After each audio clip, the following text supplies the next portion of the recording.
hear me now? Nope. Cannot hear you now. I'm sorry. It's been a long time since I've had a beer on an episode, guys.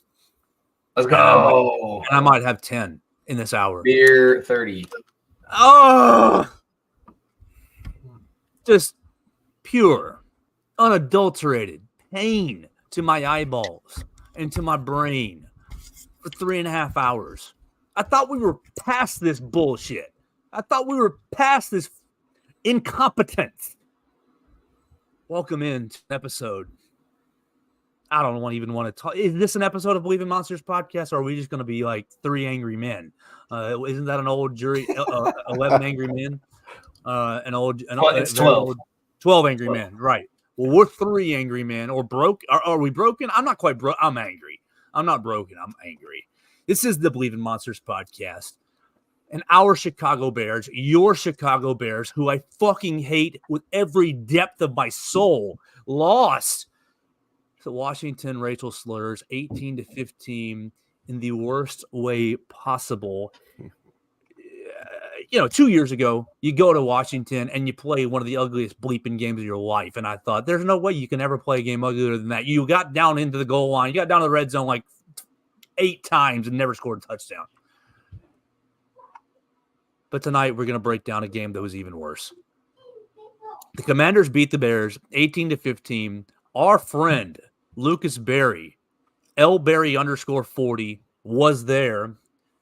And if he can speak, we will get a firsthand kind of perspective. But we encourage you to follow us. Believe in Monsters Podcast, BIM_pod. Hopefully, maybe by the end of this hour, we'll be able to turn a page and move forward past one of the worst losses that I can remember. Of course, it's not double doink, but it's in the camp, man. You got all right. You follow our friend Chris Krogman at Shy Bears 1985. He is going to probably give us a little more level perspective today, and I really, really need it. Chris, before we turn to Lucas, are you okay?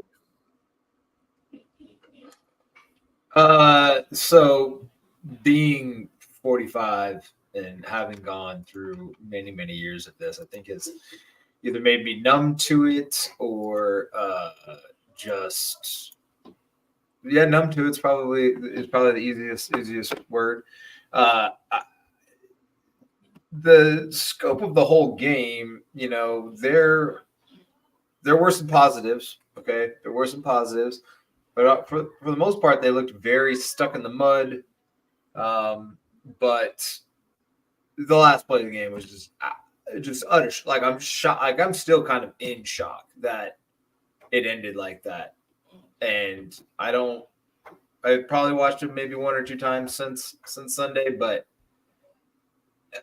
I just utter shock and disbelief that, like, it's a 1 in a million play. 1 in a million that is. And of course it happens to us. Of course.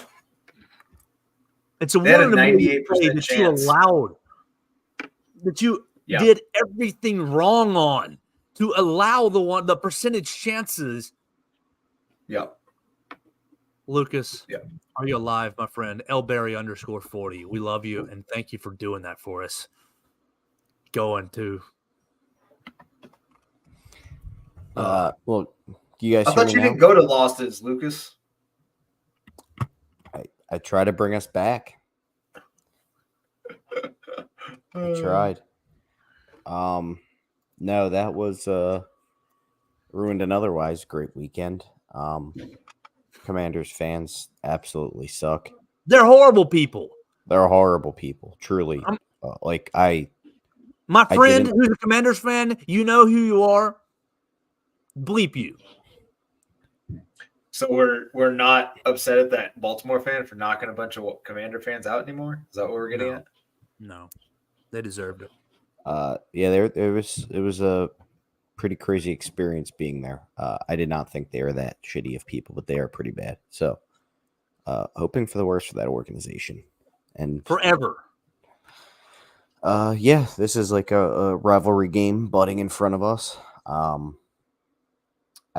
honestly just watched the game again on TV copy for the first time. I'm happy we waited This is Wednesday night. We're recording this. I'm happy we waited till Wednesday to record because I could not have talked about this game Monday and definitely not yesterday.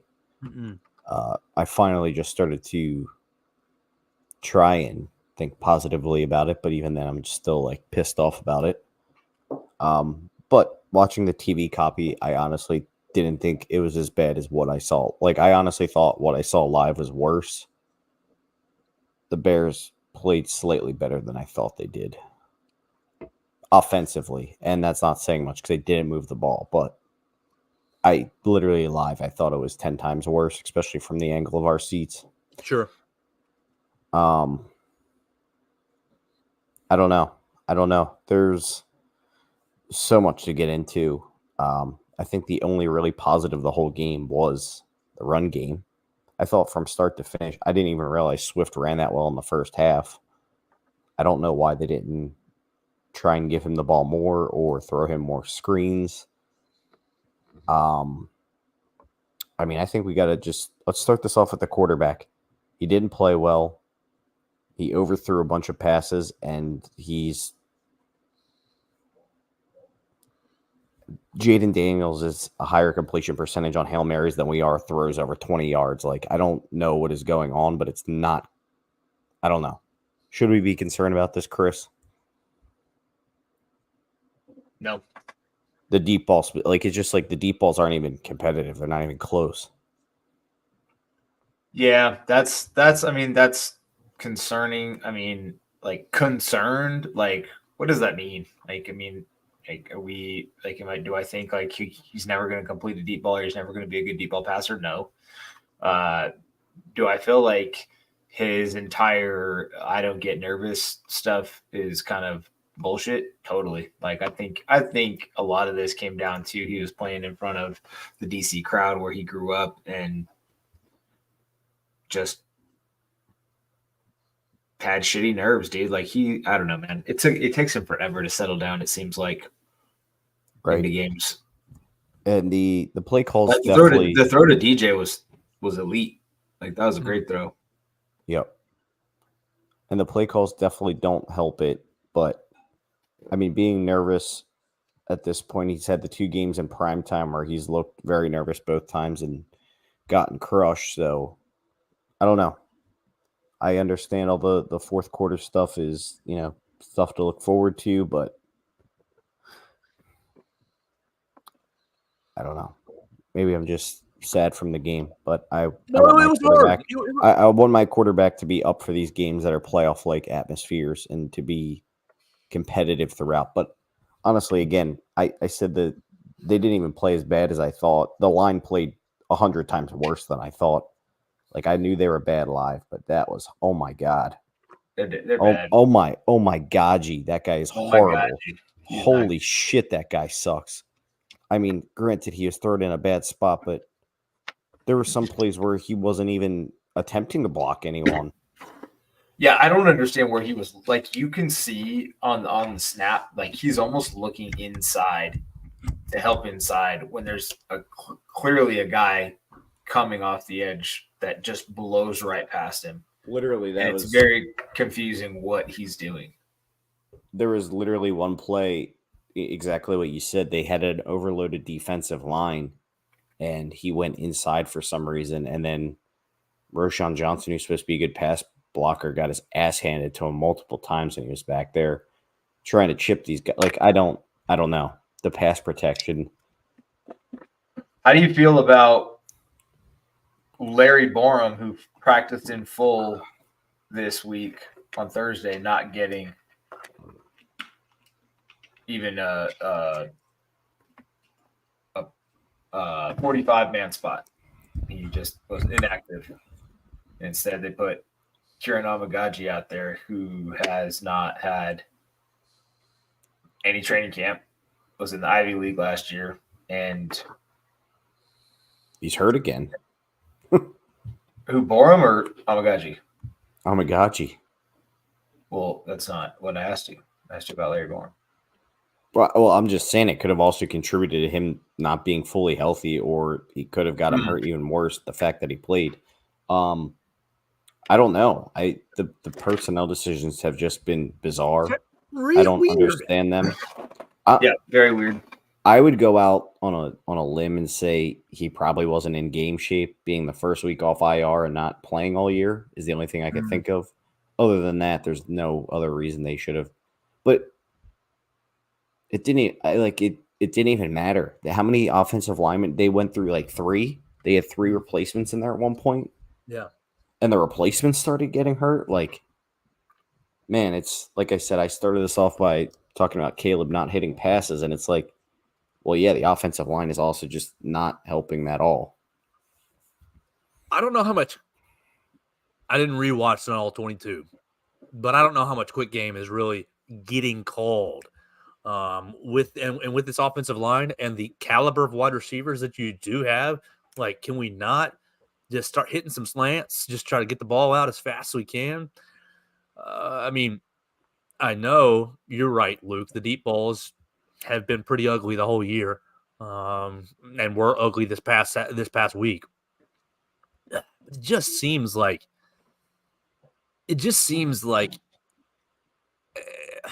I know Shane Waldron, you've coached a lot more football than I'll ever coach, but it just seems like the plan is seriously lacking. I'll give credit where credit's due too. I think Dan Quinn and the Commanders had a great defensive plan for what the Bears wanted to do. Yep. I mean, you saw it on the first series when the Bears wanted to run one of their signature swing passes, and the defensive end went out and, covered it. And it was just like, you have a guy on the defensive line who's covering that. It's going to be a long freaking day. That was right off the jump. So credit to them. This isn't going to be bury the Commanders' day, but also thank God they had Dan Quinn coaching them, because if they had a coach with any type of freaking balls, dude, we would have been buried. Like, I don't know.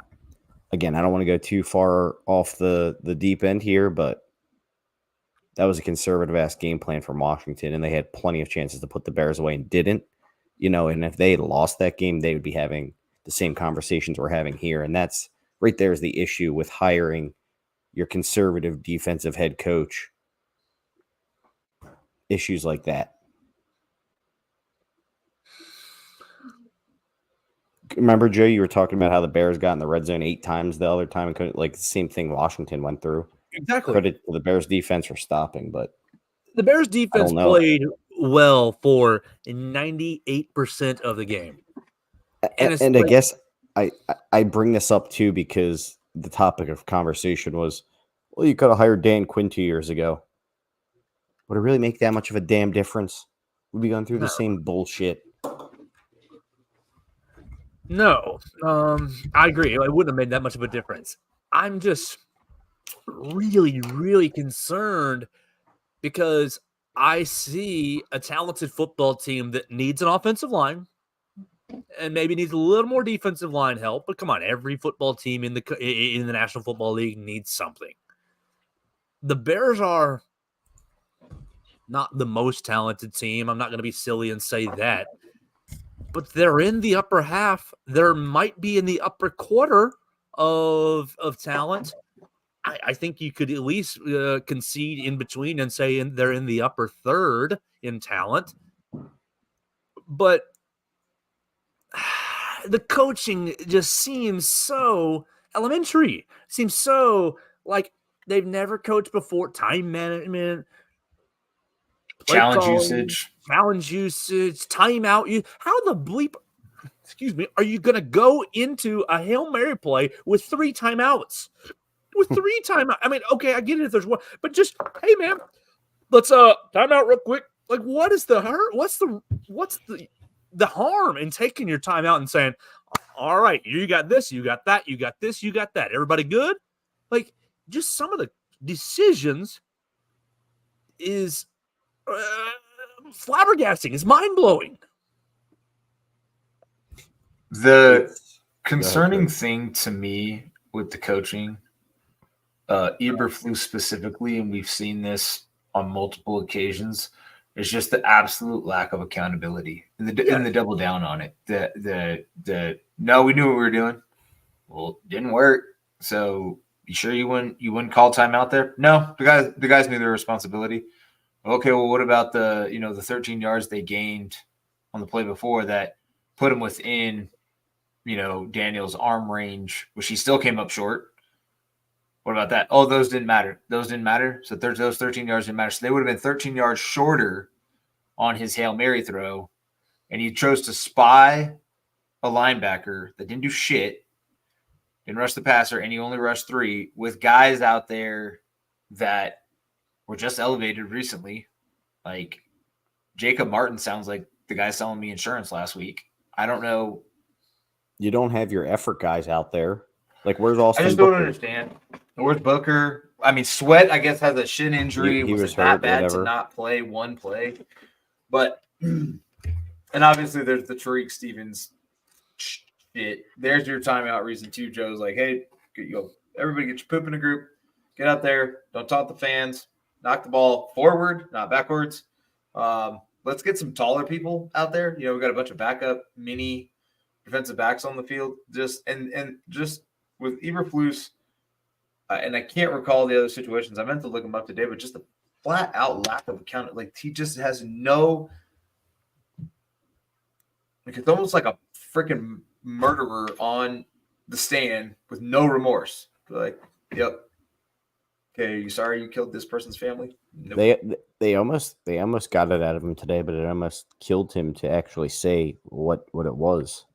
Like today, he was like, accountability starts with me or whatever, but he doesn't tell you like, hey, I messed up. We didn't call a timeout. We've seen this before. We really have. I think he is for sure a better person probably than Matt Nagy, but the stubbornness that's is eerily great. He similar. seems like a very nice person, and his glow up is. He's got a great haircut. He's got a nice beard, and his wife and daughters are very attractive. But do you think any of those ladies are around 35? And he lives on the lake, and that's amazing. And he's a great defensive coordinator. Oh, outside of the last two plays, Lucas, to your point, Lucas, like about what I thought the defense played fine. I mean, we've been talking about this bend don't break shit being annoying as hell, but it was awesome. They didn't give up a touchdown until that last play. They gave up 4 field goals. Austin Seibert or whatever was great on my fantasy team. That was fine. And then we couldn't do shit, and then we could, and then it was fine. Then it looked great, and it was awesome. It was amazing. That fourth quarter was great, and Swift busting off that run. I was still shaky and nervous, but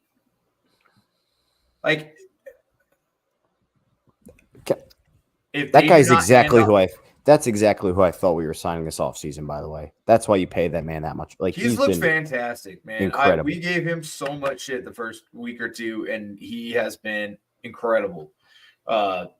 He still has some suspect vision, but he's been making up for it with his talent and being able to run it outside and whatnot and take off. If they don't hand the ball to Doug Kramer and turn it over right there, and they score that touchdown with Swift, they have every opportunity to do what they did immediately after, which was get the damn ball back and go score again. They should have been up 2 touchdowns. Or just ice the game. Chris, do you know there's only one running back in the National Football League, minimum 4 carries on the goal line with 100% conversion rate? Do you know who that running back is? Roshan. Oh, really? I thought it was Doug Kramer. He said running back, not back up offensive center. You got to all right. Listen, everybody we talk conversion rate.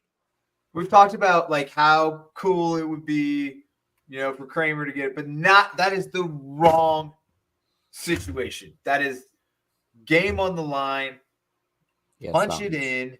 There's no reason to risk anything.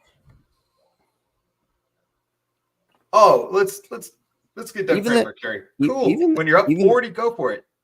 Even the 2-point conversion play they ran, you could have ran that there in that situation. They basically ran their gotta have it score, 2 points play with that little shovel pass.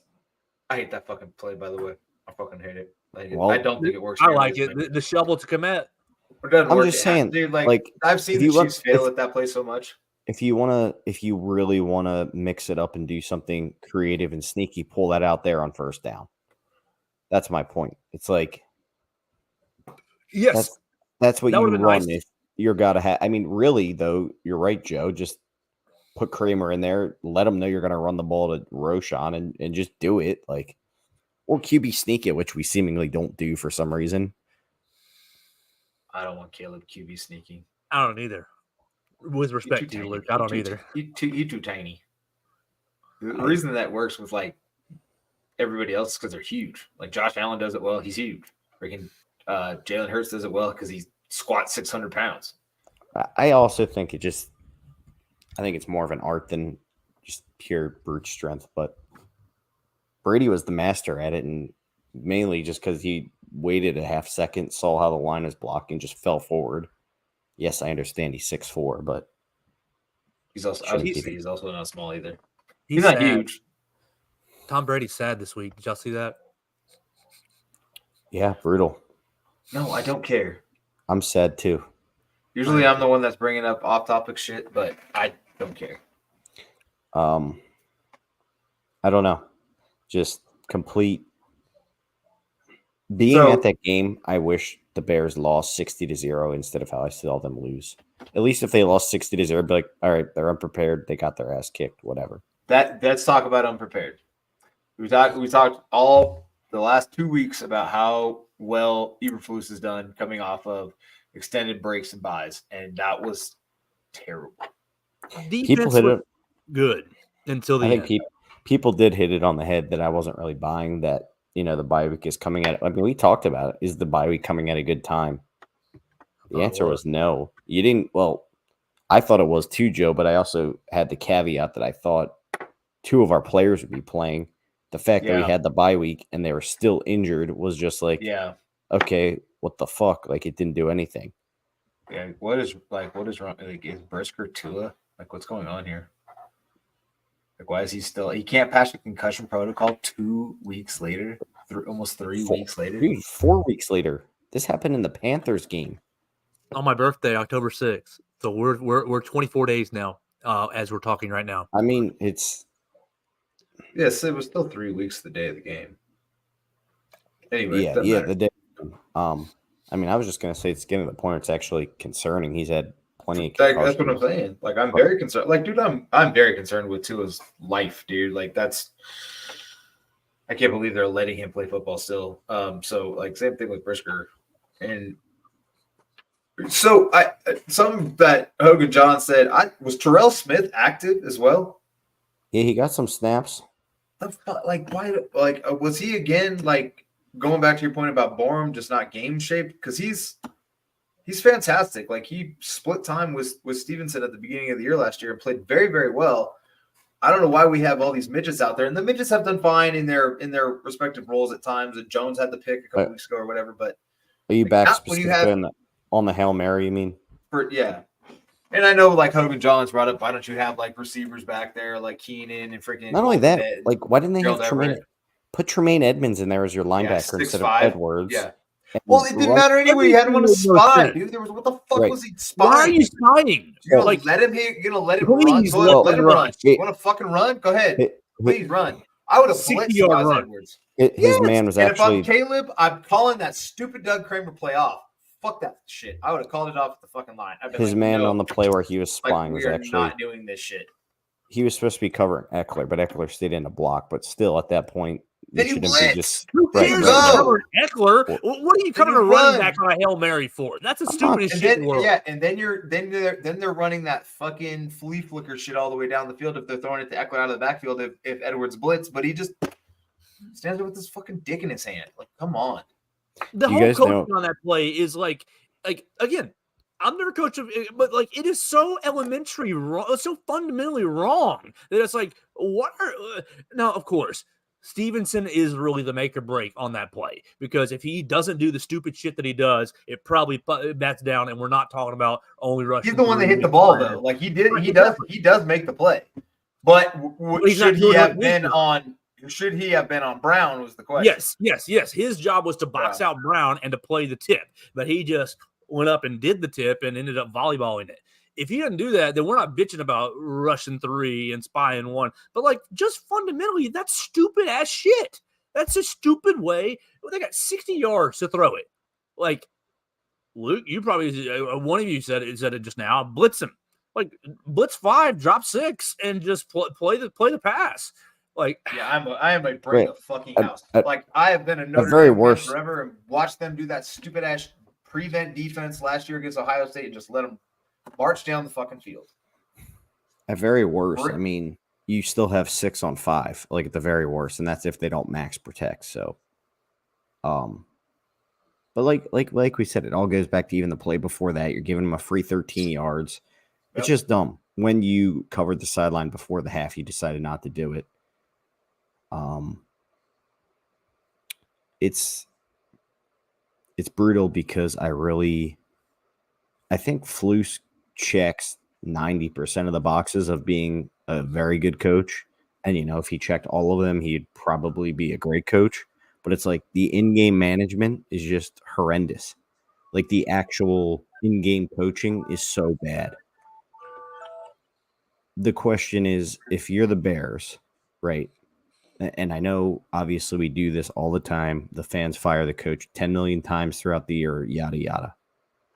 What actually gets him fired this year from Ryan Poles? Like, realistically? Nothing. Because at the end of the day, he's going to say, my defense is elite, which it damn sure is. Yep.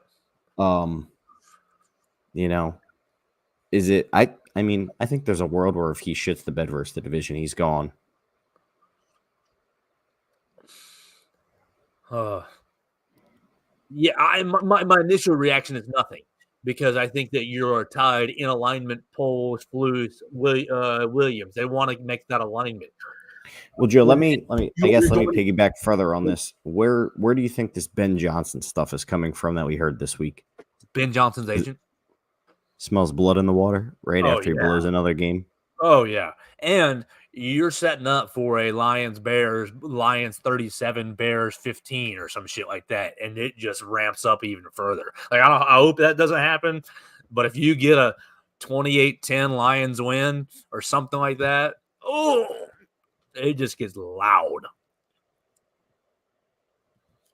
Ben Johnson is not a George McCaskey type of hire. He's a pussy ass bitch. He won't do it again. He'll see Matt Nagy. He won't do it. I don't know.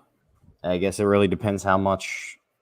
I will talk shit to the day they hire him if it gets it done. If I keep talking this shit and they fucking prove me wrong, good for all of us. But he's the money. This still goes all back to George. Like, this is like.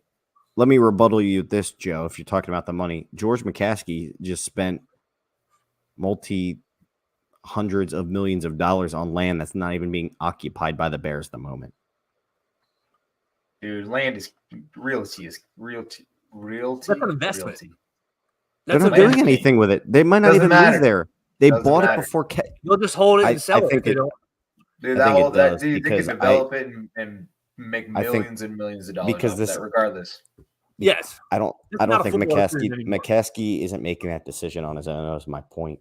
Kevin Warren is leading the charge and telling him how he's going to make this money. So I guess my point in this is that if Kevin Warren tells him this Ben Johnson guy's pretty good, pay him whatever he wants to make him the head coach, it could happen.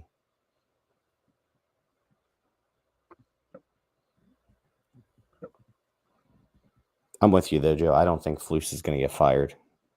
George will pull up his britches and be like, I'm taking my ball and going home. You're fired too, Kevin. Yeah, LaFleur is going to make O'Connell, like, these other three coaching staffs terrify me. Sorry, they do. I want to say nasty things about the Lions and nasty things about the Vikings and Packers, but those other three coaching staffs terrify me. The Vikings should not be that good, but there they are. They're not. Well, they're not that good. It's all gonna come. That's coming crashing down. But are we gonna get 2 wins off of them? No. No. Zero, no chance. Are we getting 2 wins off any of these teams in the division? No. Here's my thing, dude. Like, regardless of it, how we do in the division this year, let's say this thing gets on track. I mean, honestly, we're not that far off track. They win this game. We knew one of these games was going to go wrong anyway. So, like, they beat the Cardinals, they beat the Patriots. They go into the gauntlet and come out 2 games under 500, whatever. They make the playoffs or just miss the playoffs. I mean, whatever. Like, they're just going to even if they get to the playoffs, right? Like, Flus is just never going to be an elite coach. Like, we're not going to make it. We're not going to win a Super Bowl with Matt Eberflus. But they're just going to sell improvement. Hey guys, it becomes last year. It becomes the Sean McDermott argument at that point, where can Caleb propel the team and the coach to a point where everyone's safe, but you're relying on that quarterback to win you those games and your coach to call it. That's essentially what we're heading towards. Like, McDermott is the similar guy. He's not a great coach. But Joe Brady seemed to figure it out there. Sure, but my point is Josh Allen is Superman. Yeah. Just let Caleb call the plays. Because what you said is exactly right. You get that stupid-ass fullback dive to your backup tight end. I love you, Caleb, already. I love you. I'm behind you. But come on, get a little balls and say, fuck no, we're not calling that. We're calling something else. Lucas, you posted an article that I just read before we jumped on about Waldron's offense, which kind of led to basically time on task is going to improve the entire offense. Do you want to kind of summarize what you posted and all of the?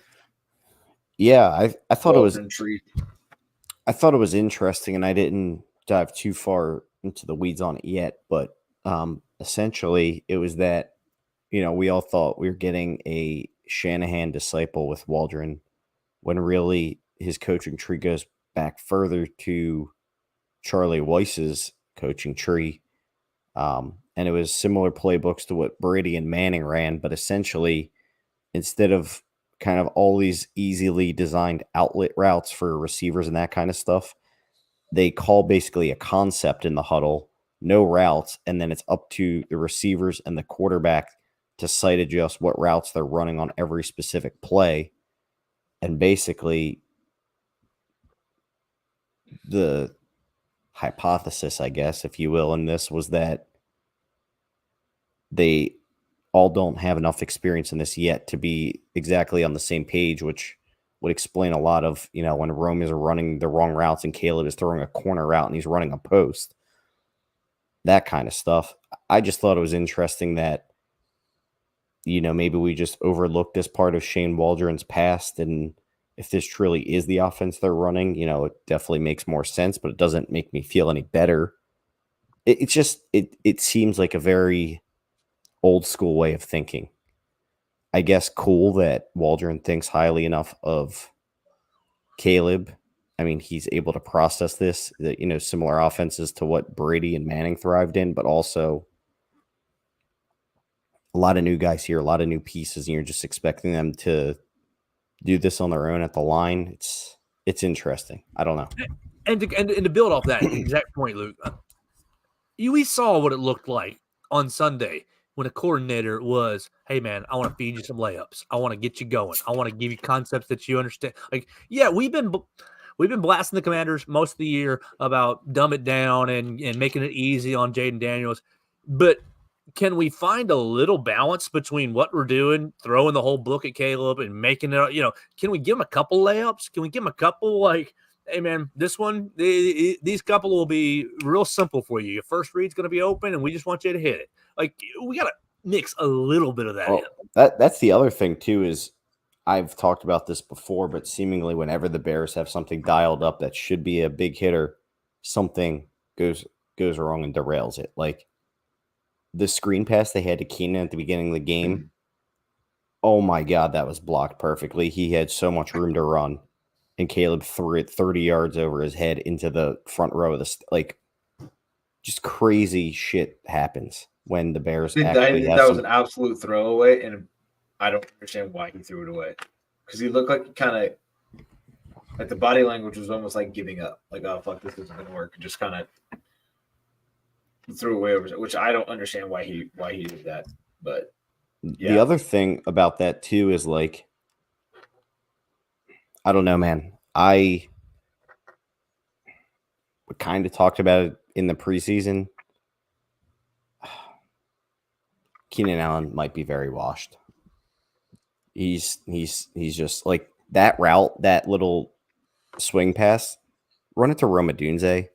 And what I thought was funny, not even funny, what I actually liked was that in the fourth quarter when they had to get first downs, they were getting Rome the ball. But it was almost too little. Like, do that early. Spam him the ball. He's your most explosive receiver. Just keep getting him the ball. They gave him the ball in open space one time, and he made like 3 dudes miss for a first down.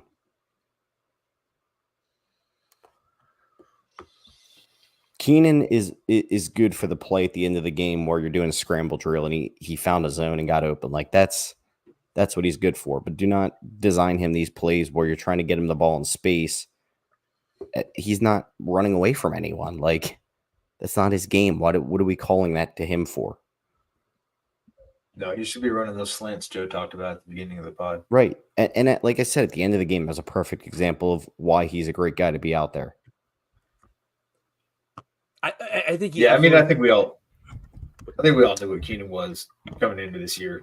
See, veteran presence, add another safety blanket for Caleb, teach Rome how to play the game, and then move on.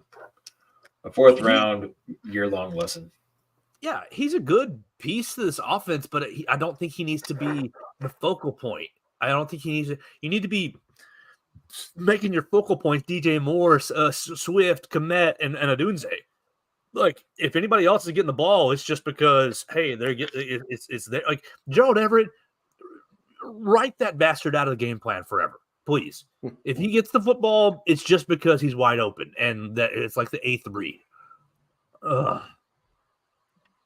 Just some of these decisions, and I know you got a lot of loyalty factor. You're bringing in Everett, and okay, you went out and you got Keenan Allen, so you feel like you ought to use him. But like,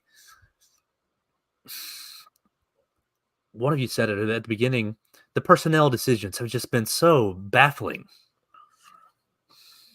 They cut Kari Blasingame too. Right, Blasingame takes that handoff, probably scores. Velus Jones would have made sure the ball hit the ground on the Hail Mary. You're right. I mean, hey, Velus, go catch this punt that's coming at you.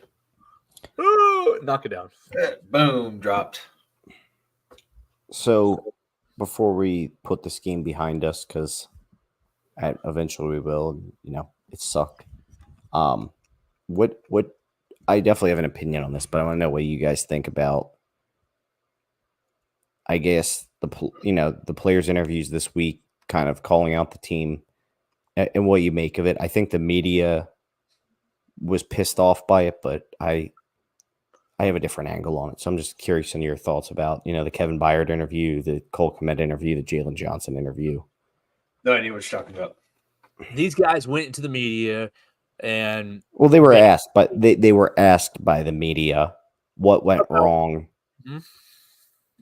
Jalen Johnson said we really could have used a timeout. Not that we didn't know our responsibilities. We did know our responsibilities, but everything happened so fast. That was essentially his quote. Right.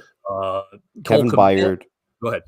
Yeah, I was gonna say Kevin Byard told Flus that, if it was up to him, he would have pressed the corners on that third down call, made them throw inside of the boundary.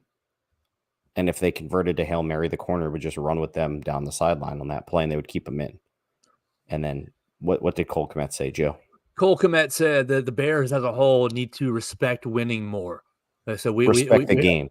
Respect the game more. Yeah, exactly. Yeah. Doing things in the dark that people don't see, or, maybe they're not doing in the dark that people don't see, that they need to be more accountable for.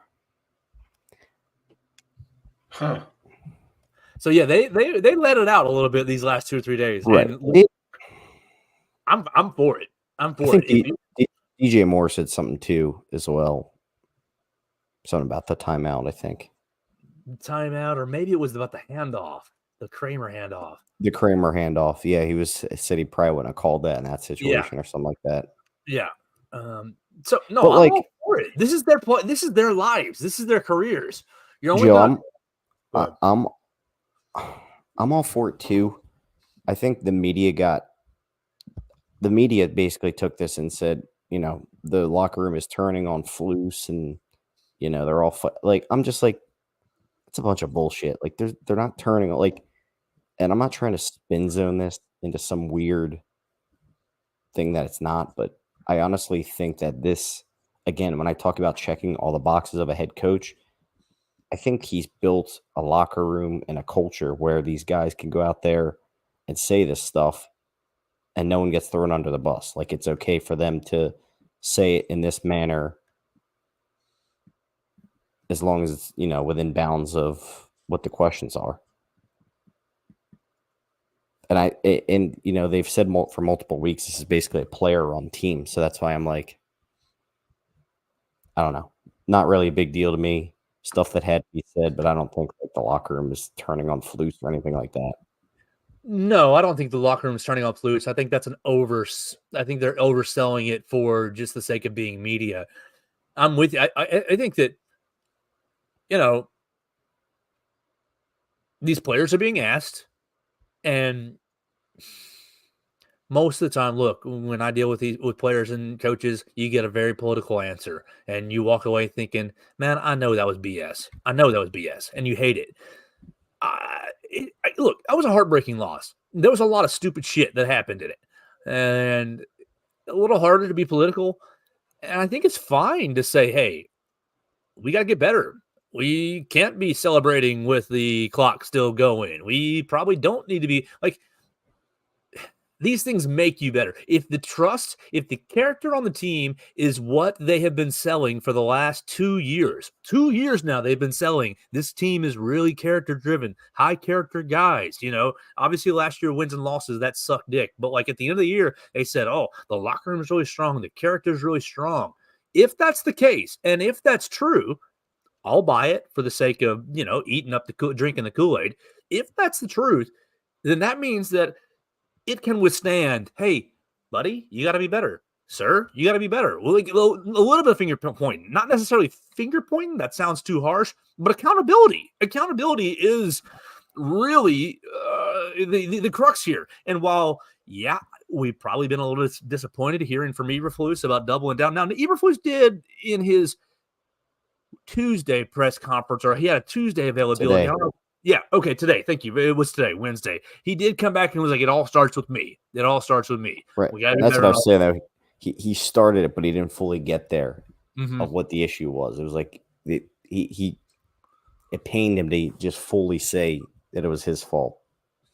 But my point being, if the character is as strong as you have said for 2 years, then you can withstand a little bit of, "Hey, buddy, you're not doing your job. We got to be better." For sure. That's where I'm coming from too, Joe. I think it was outrageous that people are taking this and just running with it, that, the Bears are doomed, the locker room's blowing up, they're going to lose the next fight. Like, come on. Get a little bit of a grip coming out of this.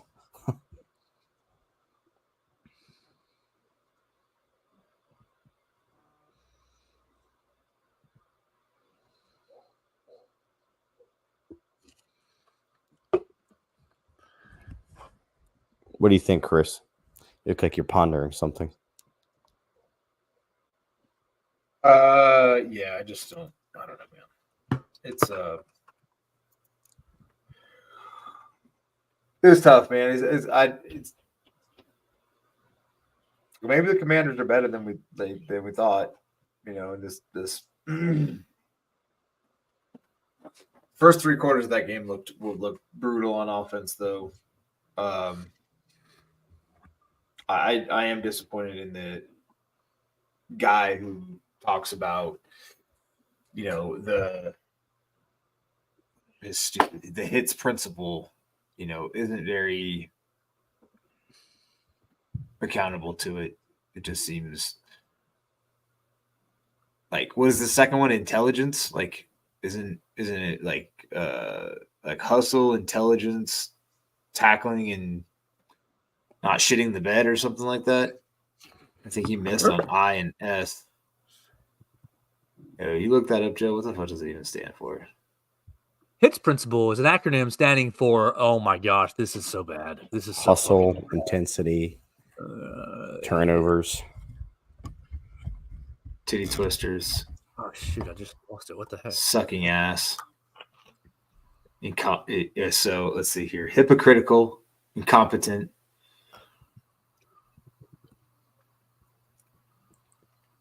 The HITS principle is an acronym standing for hustle, intensity, takeaways, and in parentheses, playing smart. Buddy, you're missing the S here. You're missing the S in a massive way. I like the hustle on the team. I like the intensity on the team. You get. We still had 8 penalties again for 60 yards, man. The discipline is not there. But playing smart is just horrific. You're failing. It's not. I mean, they play smart. They're just put in poor situations. You're right, Lucas. The in-game situational coaching is atrocious. Oh man. I mean, I don't like the 4th and 1 call, Lucas. I know you were like not thrilled with it. I've never seen DJ Moore not be able to get a yard on that play. Like that shocked me. Like I'm really surprised he didn't get that.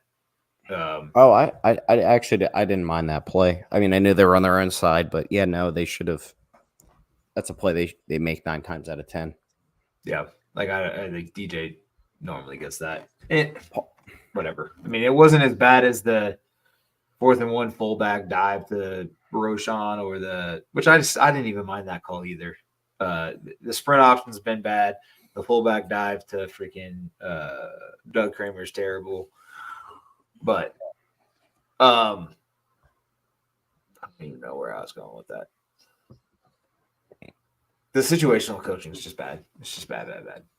The DeAndre Swift got that first down that we were chatting back and forth about during the game.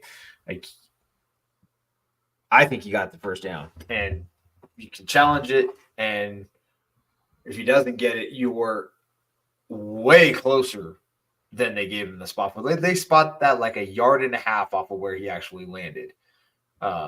And I'm not great at where people's bodies touch and then where the ball is, but he was way closer. There was also a play in the 4th quarter where Jaden Daniels threw a ball to Terry over the middle on 3rd down, and they were on their own goal line. It clearly hit the ground, and then we didn't challenge it, and they ran hurry up and got on the ball and ran another play. It was super close. Like, they really didn't even go into it enough on the broadcast, but they said it probably would have been challenge worthy, but that it might have been too close to overturn. Like, it might have hit the ground, but it was so close. It was like they called it a catch on the field, so they're not going to overturn it kind of thing. In that moment, though, when you're down, I feel like you got to take that risk. No, I agree. Like I said, his challenge usage is terrible. We're non-existent. I mean, at this point, they lost the game. I think, Chris, you're right. Credit to the Commanders. They beat us, whatever. My big thing is whether you think they're better or, better than we give them credit for. I don't think you could convince me that they're that much better of a football team than the Bears, talent-wise. No, they're frauds, and we let them off the hook. I don't. Even if they're not frauds, I think we're at least on par with what they offer. The Commanders are who we thought they were. No, I agree with you, though. That's pretty much how I felt after that game, Joe. But we have to move on. Must win this weekend, right? Yes. In Arizona. And you haven't won a road game. Flu's lost all road games in his career, right? Not won a single road game on Sunday. On Sunday, okay. Thank you. I thought that. I was at 2 of the road games he won, and they were both prime time. One was versus the Patriots, and one was versus the Commanders last year. You forgot to bring that juju with you this time, Lucas. I told you. I almost brought him back. Turned around and brought the Commanders back is what you did. You should have ran onto the field and tackled freaking the guy that catches the Hail Mary hadn't caught a pass all day. The guy was dropping literally everything thrown at him. Yep. We got to stop talking about it. I can't talk about it anymore. Cardinals. Bears favored by 1 somehow. Over under of 46.5. Oh, nope, never mind. They opened at Bears -1. It is now Cardinals -1.5. Over under at 44.5.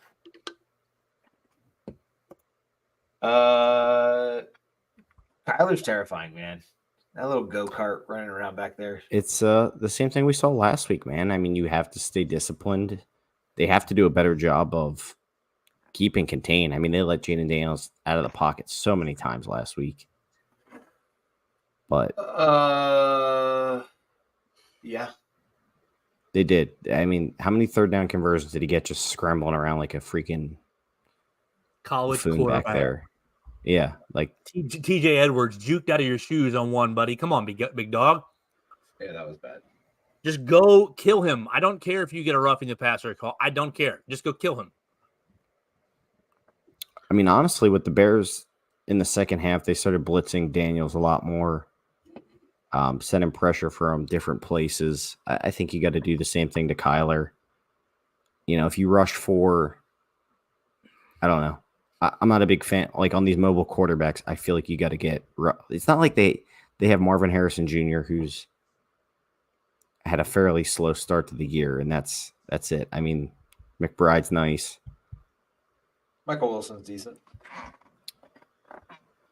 The thing about Marvin Harrison is if you take him out of the game and he's out of the game plan, he loses interest in the game and he kind of blows.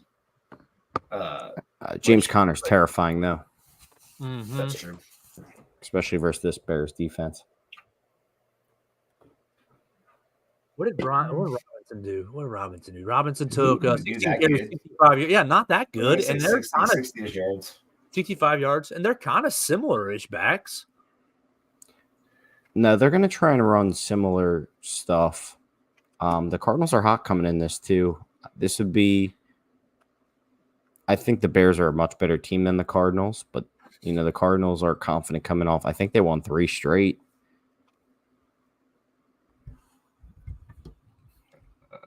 But this is definitely a game. I mean, I know I said this last week, but I don't even think this defense is remotely close to what the Commanders had to offer. So this is really a game where if the offense doesn't do much, the sirens might be going off for Caleb if they can't figure out a way to throw the ball here.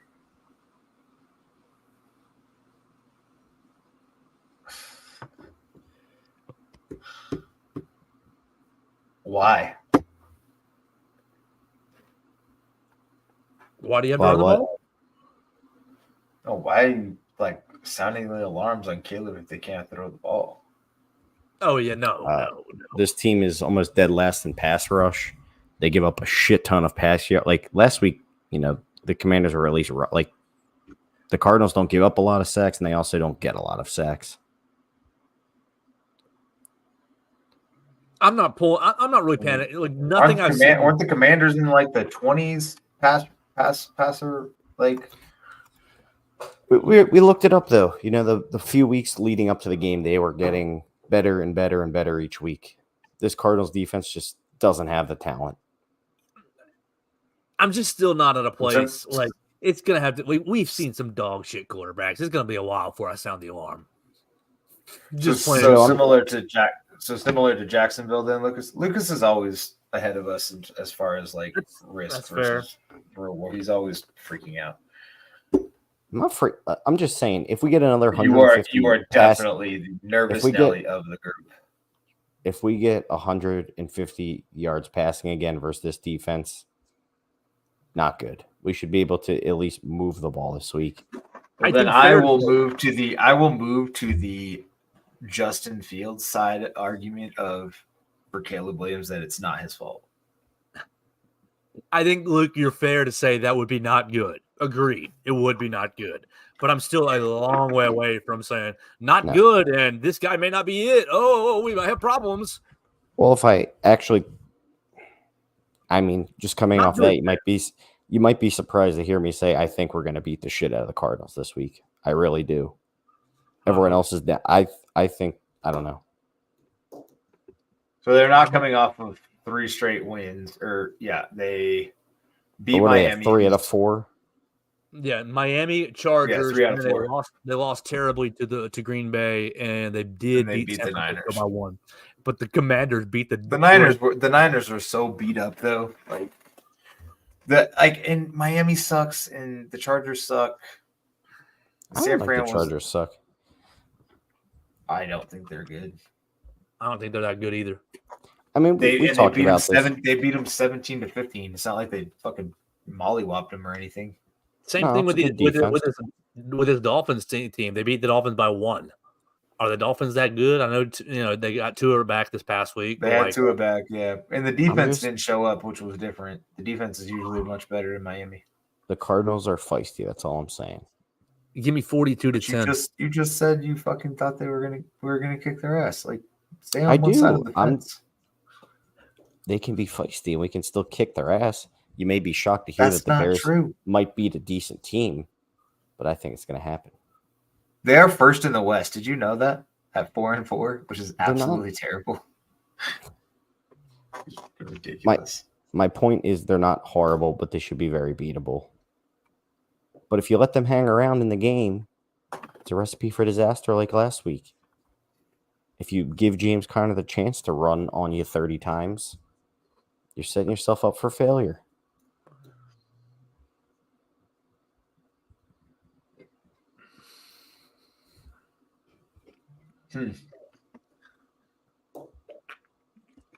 They're not as bad as you. Their defense isn't as bad as you think they are either. Although their opponent completion percentage is pretty shit. I think they have the worst third down defense in the league. I don't think that's true. It's 52%, and I think league average is 48. I could be wrong on that. Where do you see that at? What do I see? Which part? What the league average is, or what they're at? Us? I don't know No, where wait, we're at. what? No, that's not what I'm asking. What are you asking?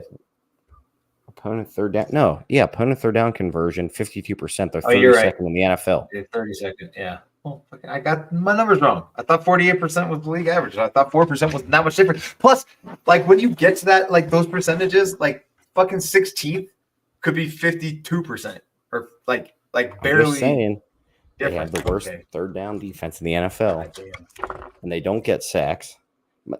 Caleb's big thing all year is when he's had time.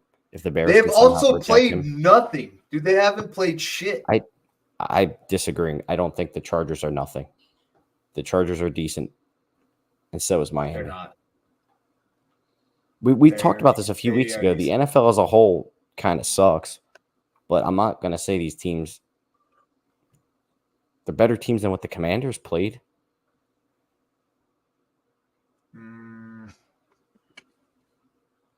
I don't think anybody on the Cardinals schedule is better than Baltimore, except maybe the Niners. But they're better teams than the Commanders beat. We're talking about teams they beat. The only win I will give the Cardinals is the Niners, and again, they were hurt like crazy during that game. I don't think they'd beat a healthy Niners team, but we'll never see that because Ayuk's out now, CMC's probably coming back and then going to get hurt again. Brock Purdy has fallen off. They're a weird team. Jennings was hurt again. I don't think Arizona's that good, but I think they're definitely, they're worse than Washington. Way worse. Just saying they're a feisty team. But I'm predicting the blowout. You're making me be all over the place. I'm saying I agree with you. I don't think they're super talented, but they're 4-4, so they're not horrible. Okay. I think they're better than Jacksonville, and I think they're better than New England, and I think they're better than the Panthers. I'll give you those three for sure. So they're better than most of the teams the Bears have beat this year. Have the Bears beaten New England? They will. They play New England. Yeah. New England beat the Jets. No, I agree with you. I do think they're better than the Jaguars. Better than some of the teams that the Bears have played already this year. Definitely better than Carolina. Didn't they beat? They beat the Rams. Obviously, the Rams dealing with their injuries. But like right now, look, the Cardinals may not be that good, or they might be good. But look at the Bears. We can't have confidence in this. Like, you lost to the dog shit Colts, right? There's no. We're going. This team that we're playing is bad. We're probably going to win. Like, I like your prediction, Luke. I hope that's true. But I'm still just not really sold on, I know who the Bears are. I'm confident in what they're going to do this week. I still have a lot of shakiness for me. I think they should win for sure. Just not confident in the week-to-week performance, week in, week out. Like, the defense was so dang good until the last two snaps. And the offense was really, really not. It was pedestrian into the last three drives. So, like, what will we see on Sunday? Will we get a faster start offensively? We'll probably get a real good defensive performance like we've been getting all year. Will that be enough to slow down Calamari? I know Black Ops 6 came out last week. So. Ooh. Did you just call him calamari? I did. I've never heard that. If you say his name really fast, Kyler Murray. Calamari. Hey, Calamari. That's because you're from Alabama. You're sitting down Calamari. Everything, it's all one word. I want to say that calamari. That calamari, that little fried calamari. Who would you guys say is the biggest surprise of the NFL so far this year? Washington. Mm-hmm. Yes. I'm gonna go with Denver. Denver's pretty. Yeah, it's a good one. Their defense is legit. Surprising. No, and Knicks has looked pretty damn good recently. Yeah. On the flip side, Miami is dog water, and I think Deshaun Watson getting hurt is the best thing for Cleveland. Oh yeah, Jameis is so fun. Yeah, Jameis is fun. He's gonna steal some crab legs and eat some dubs. You guys just want to go predictions? Bold predictions. Hey, Sweat only had 1 sack instead of 3, but he got some pressures in there. He got a lot of pressures. He looked awesome. He did look really good. What was your guys' bold predictions? I don't even remember. Rome Odunze. You had Rome. Yeah. Okay. Joe, do you remember what yours was? Neat. All right. I think I had Jalen Johnson interception. Yes. Yeah, I thought it was a defensive. Oh, yeah, you did pick 6. Yeah, you did pick 6. Yeah, all right, Joe. Get some. My bold prediction is at the end of the game, when zeros are on the clock, there will be we will not have a single what the fuck moment from Matt Eberflus through the entire 60 minutes. There will not be that was a bad challenge. Why the hell did he do that? There will not be why the heck did they go to that personnel? There will not be any of these. It will be a clean game. It will be a 60-minute game of clean coaching decisions. That's my bold prediction. That legit might be the boldest prediction of the season. Like, real talk. Win or lose, we're going to say the players decided it. They weren't robbed by the coach.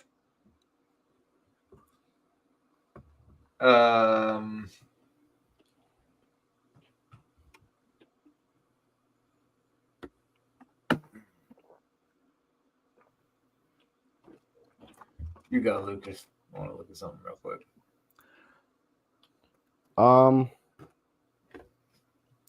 Part of me wants to say it's going to be another Caleb Williams masterclass. I feel like he's done a great job bouncing back after weeks having gone his way.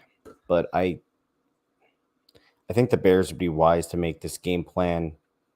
Don't throw the ball too many times and just let Swift go to work. I think they can win either way versus team, but Caleb masterclass is more fun, so I'm saying he's going to 300 plus yards, 3 passing touchdowns, and Bears win by 2 scores.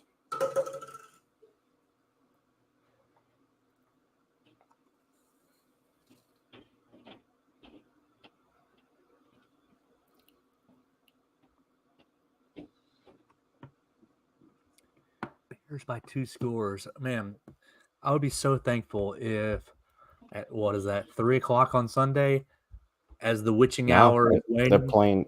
I know at the end. Oh, we're playing in the afternoon window again. Yeah, it's in Arizona. 3:05. It's not game of the week, but all right. Well, it's 6 o'clock. there we go. 6 p.m. While we're waiting on Sunday Night Football to start, it'll be nice that we will be in cushy position, according to Luke. Going with a DJ Moore 2-touchdown game. I like it. Should I play this week in fantasy football real quick? No, not until proven otherwise. I keep throwing him in there sporadically, thinking this is going to be the week, and I'll pull him back out the next week. And it's just like, You know who my secret weapon was this week, Joe? Cedric Tillman. Damn, that's a good one. Janelle picked him up or she was gonna pick him up and then didn't do it or didn't start him and hated herself. I had that, and I had Calvin Ridley finally go off, so I had a fun week. My team. All right, 27-17 Bears win. I like that score. But I'm not as confident that we will. Yes, my bold prediction. Yes, I hope that's true. But is my confidence in that high? No. I'll go Bears 24-21, 24-23, 24-23. Make it a nice 1-point game. Sweat this bad boy out. They're not going to give up 23 fucking points. They gave up 18 points. Fluky 18 points. They gave up 12 points to the number 1 scoring offense in the league. I hope you're right. I am right. I'm fucking 1,000% right. About last week, yes. Which part? I hope you're right that they can't score 23 points. They won't score 23 fucking points, dude. Guarantee it. Bet. Love it. Guarantee it. Let's go. What'd you say, Lucas? 27-17? I know what my Cardinals score is going to be. You can copy my score if you like it. No, I want to see how many. I'm trying to think how many points I can put on. So we've got 44. So we'll go with an over 33-13 Bears. Yeah, so you're thinking big win too. I don't know, Joe. Just whenever people get down on them, I always like to fade everyone's perception. We don't mind fading. It's a week-to-week league, and I think the Bears are just more talented. I agree with that. And I do think the quarterback is wired right and will bounce back. I definitely agree with that. I'm very confident, Caleb. Great. What do you guys' Halloween plans? I'm dressing up as Caleb Williams. Bless you. Thank you. Oh, I should have brought my mask. I bought just a cheap black shiny. It says Sinister mask, but it looks really good. Like with my hoodie up and just a mask, it looks fucking. Let me see. I got a picture from the zoo. The dude from Sinister. What is Sin? I don't know. What are you talking about? The movie. There's a movie Sinister. I've never seen it. I thought that's what you're referring to. It could be very good. Does he wear a mask? Well, you said Sinister mask. I didn't know if you were like describing the mask or talking about the movie. No, I'm talking about the mask. You can't even really see it, but I'm wearing the same sweatshirt. Maybe. Yeah. Kind of just a shiny. Darth Vader. Yeah, Yeah, that's very yeah. Anyway, so Darth Krogman, we have a lot going on tomorrow. Reese Cups in the Krogman house. Dude, I ate so much candy last weekend. I'm not eating any more candy. Nope, I'm good. I'm probably getting like 2 pounds. I'm not envious of you because I've walked down the Walmart aisles and I've seen the candy prices. So the light will be off at the Gaither Dude. household tomorrow. We'll just say that. They're not cheap, man. But And like, you got kids, so you can't skip the holiday. Ugh. well, I can because they can just go get all the candy. We probably have enough candy from going to all these different events that we wouldn't have to buy candy. I could just give out their candy but there you go. Oh, the boys, it's community service. Yeah, we did community service last weekend. All right, let's wrap this up, but not in the traditional way because they don't deserve Joe Gaither's serenade. What?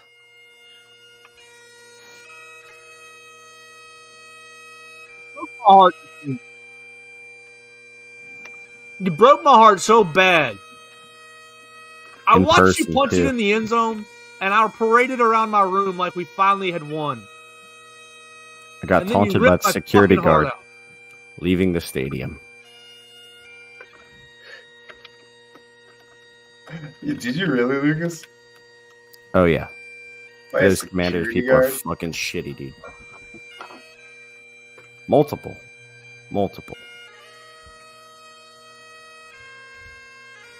Worst thing I've ever seen live.